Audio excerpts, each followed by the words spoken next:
May buntag mong regala. Kamu nagibaw sa akong gibatik magugma para kay Inday. Binibini, kung ako buot mo pagbigyan, ako gusto mo hangyo o sa kadi.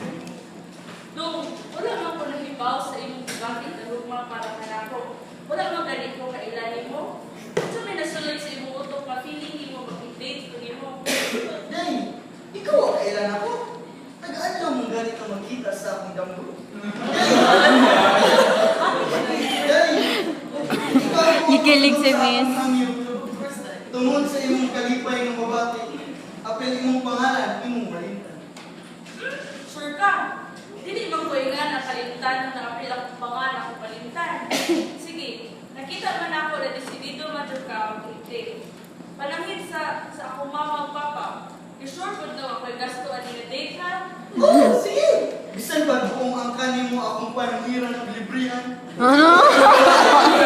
Sa imong pagsugot, Inday, dili jud ka magmahal. Igugmaon jud ka taman sa akong matay. Nabuwag naman ka do. Istorya na ako pag-publish mo ako na patay na wak pati kag isugot ug mag-date naman ta.